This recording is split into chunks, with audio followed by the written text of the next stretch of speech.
What is going on, guys? Welcome back to the channel. Today we're going to be talking about the future plans of my MK7 GTI. Now, I made quite a few mistakes with my MK6 Jetta that I had. Quite a few mistakes, and all those mistakes we're either going to correct on the GTI or we're going to completely avoid in that matter, just to save money and just to, I need to make some progress here.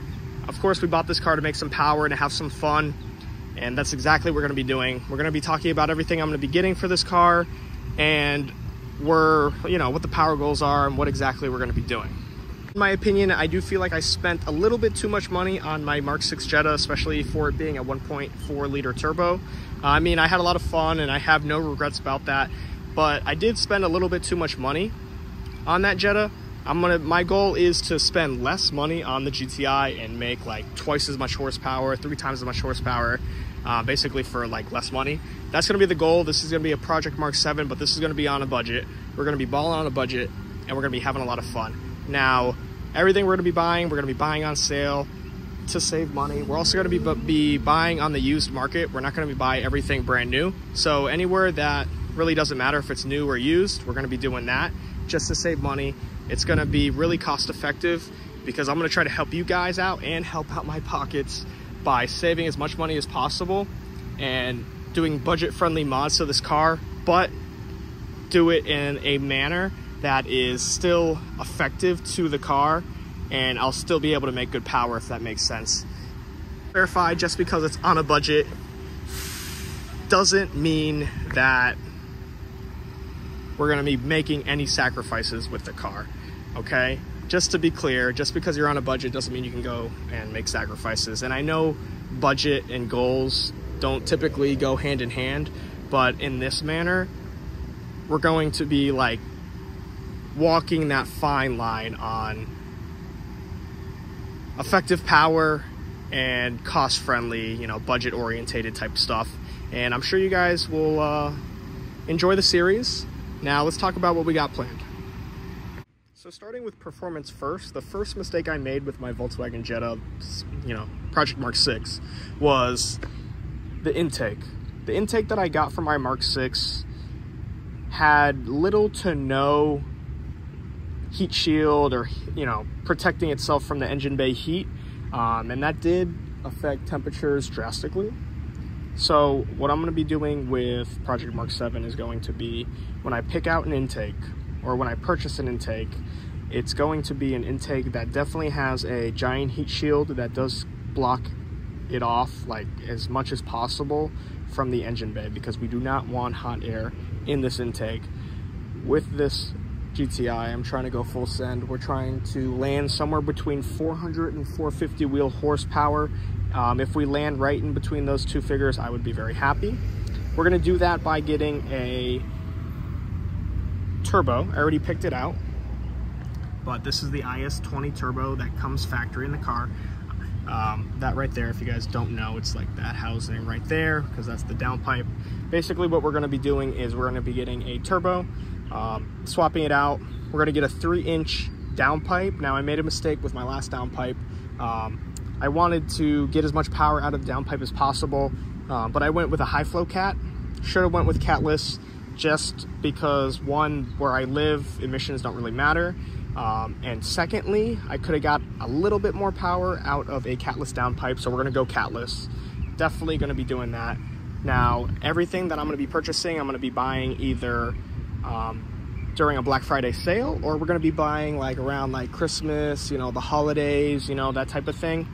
Now, we're going to also be getting that downpipe, like I said, catless. That's going to go with the turbo. We're going to get an intake that's going to be a actual cold air intake, not what I had, a hot air intake.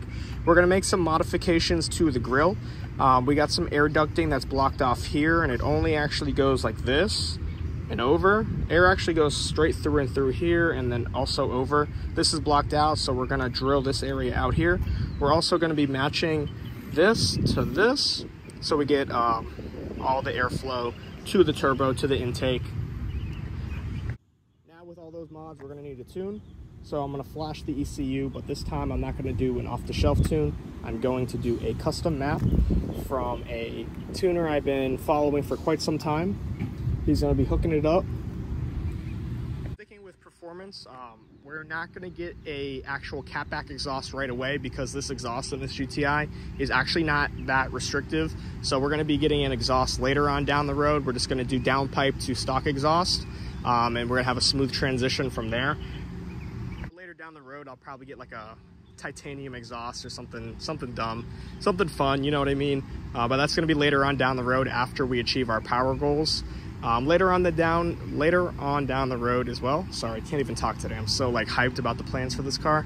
But okay, so later on down the road, we're also going to be getting bags for the car. We're going to have a nice bag management system so we can basically air out wherever we go. Secondly, later on down the road, we're going to be switching out these headlights. These headlights got to go. Like, these are the pre-facelift ones, and if you guys have seen any, you know, Mark 7.5 or Mark 7.5 Golf R, their lights got the little like rings in them. They look super aggressive, super modern as well. I love the look of those LEDs. These are halogen and they're also the old style. I don't like how they look. A little disappointing, but you know, we'll take care of that later down the road.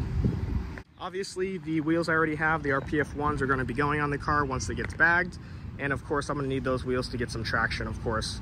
Now, I'm sure you guys noticed, but there is no window tint. We're going to be getting window tint. We're probably going to go darker than the Jetta. I didn't put on the tint on the Jetta. I never had that done. It was just how it came from the factory or from the dealership, which is totally fine. This time though, we're going to go darker because that tint was like right in the middle of too clear and like not dark enough, basically. If that even makes sense, but you guys know what I mean. So we're gonna go dark on this. It's probably gonna be 15%, and we're gonna tint the windshield as well, not just the sun strip. That was another mistake I made with the Jetta, not tinting the windshield. I only did the sun strip. You know, live and you learn, but we're gonna do better this time. Now to get to my power goals, it's gonna be very easy for the most part. The only issue I'm really gonna have is going to be the fuel system. I'm going to need a high pressure fuel pump, low pressure fuel pump to get those goals, because I want to go full E85. That was another mistake with the Jetta. I only went like E30, E40, which was pretty cool. I mean, ethanol smells pretty cool. Filling up with the E85 felt pretty cool at the gas station, but like I want it full E85 because it's just a hassle mixing fuels.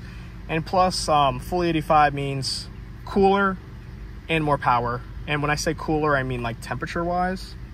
Definitely going to be doing that. Of course, front mount intercooler, basically the whole 9 yards, guys. Like, if you guys want to see basically a budget-friendly, full-send type of GTI, subscribe, like for the algorithm, and just stay tuned. I got you. It's going to be a lot of fun, and I look forward to the journey.